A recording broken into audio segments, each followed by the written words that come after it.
Well, we've been hearing forever that 98.6 is the normal body temperature. But new research claims that's not the case anymore, and there could be a new normal.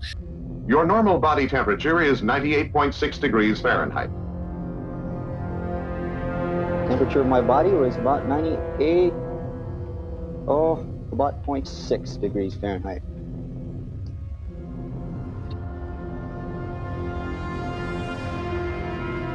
The thermometer shows 98.6 degrees. That is normal body temperature. And normal body temperature. 98.6 has long been considered that normal magic number, but Emily Kinzer is here with word from a doctor who said that's changing. For 150 years, it's been commonly known, the average human body temperature. 98.6. Even the thermometers at the drugstore say so. But what if we told you this is no longer the norm, and our bodies have cooled down considerably? My name is Matt Cormier. Today I'm here to discuss a global health crisis that no one is addressing, the decline of our body temperatures worldwide. Healthy resting body temperature is 98.6 degrees Fahrenheit or 37 degrees Celsius, and this has been the average globally for over a century. But our body temperatures have been collectively dropping, and 98.6 degrees Fahrenheit is no longer the average. Most people can no longer maintain healthy resting body temperature. So what's going on? Why is a person's body temperature important? And what's causing our body temperatures to drop? Let's start with the basics. A person's body temperature is one of the most accurate markers of overall immune function and metabolic rate. That's why it's known as a vital sign. In the 1800s, Dr. Karl Wunderlich measured thousands of his patients' body temperatures and concluded that 98.6 degrees was the average.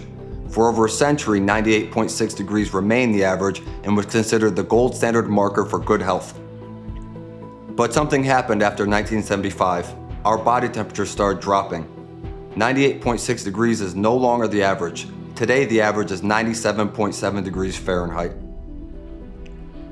So why is body temperature so important and considered a vital sign? Let's briefly look at how changes in body temperature indicate changes with immune function and metabolism. A temperature above 98.6 degrees Fahrenheit indicates acute illness and active immune response. Your metabolic rate speeds up to provide fuel for this inflammatory response to clear a pathogen.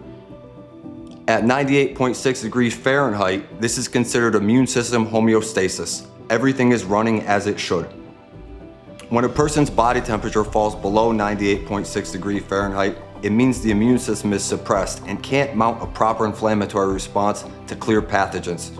Infections become chronic and exist in a latent state that generate low-grade inflammation that waxes and wanes. Low body temperature often coincides with hypersensitivities to dietary and environmental allergens, and metabolic rate is slow and sluggish. Our immune systems rely on coordinated reactions to deal with pathogens, many of which are temperature sensitive. A person's body temperature provides a thermal exclusion zone for infections like viruses, parasites, bacteria, and fungus. Now we're going to talk about metabolic rate. And we think that body temperature has to do with basal metabolic rate. Your body generates heat as a byproduct of metabolic reactions, breaking down nutrients and converting them into energy. A higher metabolic rate produces more heat. We get two forms of energy, motion and heat, by the chemical combination of oxygen and food. For every 1.8 degree drop in body temperature, metabolic rate decreases by 10%. The enzymes that facilitate chemical reactions in the body work optimally at 98.6 degrees Fahrenheit as well. So if your core temperature drops, enzyme activity slows, reducing energy production and overall function. Historically, it's been common for the elderly to have lower body temperatures. This happens because as we age, our metabolism slows down and our hormone levels drop. Studies have shown that seniors rarely hit 98.6 degrees Fahrenheit, and the older they are, the lower their body temperature becomes. So, if it's normal for our body temperatures to drop as we age, why are the body temperatures of children, teenagers, and middle-aged adults dropping? One major factor in this could be our hormones. Testosterone, for instance, is a key regulator of metabolic rate and metabolism. In the same time frames that our body temperatures have been dropping, so have men's testosterone levels across all age groups. Currently, men's testosterone levels in the United States are their lowest in recorded history. As the average body temperature among younger generation continues to fall, we're seeing a rise in conditions once reserved for old age, such as diabetes, chronic kidney disease, arthritis, and obesity. Now we're going to talk about the link between body temperature and metabolic rate, metabolic syndrome, diabetes, and cancer. A slow metabolic rate is a precursor to metabolic syndrome. Metabolic syndrome is a cluster of biochemical and physiological abnormalities associated with the development of cardiovascular disease, type 2 diabetes, Alzheimer's disease, and many autoimmune conditions. 40% of the United States population currently meets the criteria for metabolic syndrome, and only 12% of us are considered metabolically healthy. It's established that a lower body temperature is tied to a slower metabolism, and a slower metabolism is directly linked to insulin resistance and diabetes. In the same time frame that our body temperatures have been dropping, cases of diabetes have been skyrocketing. There has been a 6-fold increase in diabetes diagnoses in the United States, going from 5.7 million in 1980 to 38 million in 2021. Globally, the rate of diabetes diagnoses has gone from 200 million in 1990 to 830 million in 2022. According to the CDC, the rate of diabetes is expected to double by the year 2050. Having diabetes significantly raises your risk for various types of cancer. As our body temperatures have been dropping, cancer rates have been skyrocketing as well. Currently, 1 out of 2 men and 1 out of 3 women will be diagnosed with cancer at some point in their lives today. Multiple studies have shown that raising core temperature is an effective treatment strategy for many different diseases and conditions, including cancer and even autism. Maybe you've heard the quote, "Give me the power to produce fever and I'll cure all disease." Parmenides, 500 BC. There's something known as the fever effect with autism spectrum disorder. It's been shown that when a child with autism develops a fever, they see a drastic reduction in the symptoms they're experiencing. It's even been shown that non-verbal autistic children become verbal when their body temperature elevates.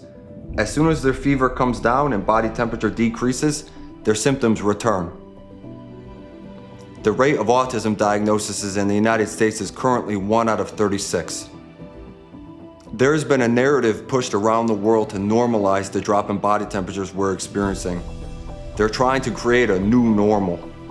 We're living much healthier lifestyles now. There's an awareness on exercise, there's an awareness on nutrition, and that is allowing our bodies not to work as hard to maintain a steady temperature. Accessibility of over-the-counter medications like NSAIDs or ibuprofen, for example, is helping our bodies decrease inflammation. And when there's less inflammation, there's a lower body temperature. A noteworthy study was conducted in 2002 that disproved this narrative.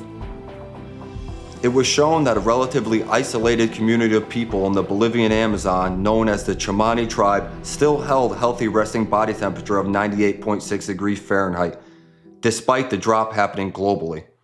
They also had some of the lowest rates of diabetes, heart disease, and Alzheimer's disease in the world. But in just 16 years, they experienced a drastic decline in body temperature that mirrored what was happening elsewhere in the world.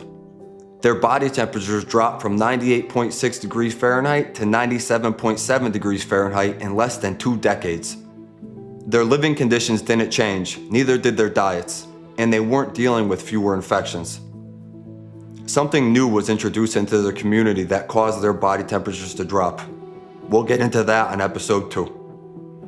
In episode 2, we'll be covering what's causing our body temperatures to drop, what it means for your health if you have low body temperature, and a practical guide to restoring metabolic rate and achieving 98.6 degrees Fahrenheit.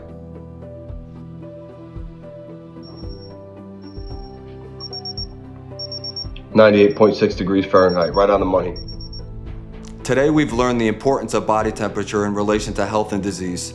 Are you hitting healthy 98.6 degrees Fahrenheit, or are you running colder? What about your family? What about your children or your grandchildren? Thank you for watching. Please give this a share. We'll see you on episode 2. This is Health Uncensored.